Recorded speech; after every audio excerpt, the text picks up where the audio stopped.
whatever you're trying to say, well, it's really arbitrary. The point is the values can change, but the people have continuity. And you seem to care more about the kind of immediate governance of the country. And by immediate, I don't mean like next year. I mean like in 100 years.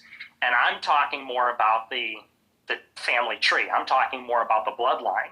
And Germany has gone through, monarchy, National Socialism, communism, democracy, but they remain German. If over the course of this century you have unlimited Africans move there, it won't be German anymore.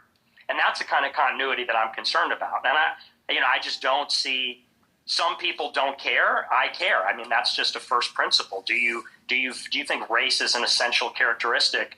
Genetics, all of that? I think they absolutely are.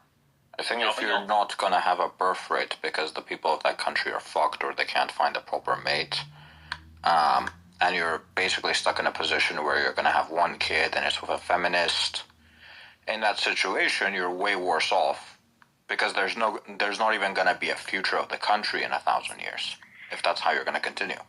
In what way, though? In what way? Because some country like Japan is shrinking and will continue to shrink.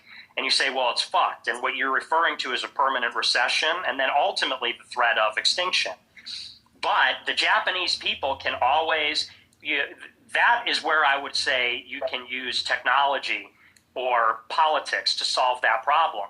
But, you're saying, well, they're going to go extinct anyway.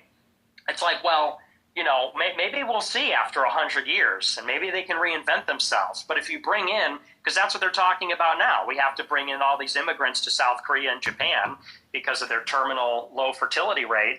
It's like, well, now you're ensuring that it won't exist. Their culture, their genetics, their bloodline will not be preserved. And that to me is the saddest thing, because it's like that's our face. When I look in the mirror and I see my face, that's bloodline. My face is an essential part of who I am, and my face is a genetic characteristic. My beautiful if in 100 years the country is filled with people that don't share my face, then I'm extinct.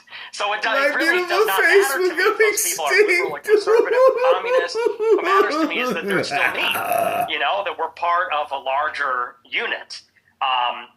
An extended family, which would be race. And that goes for all Europeans. Indians, there's 1.5 billion Indians in the world.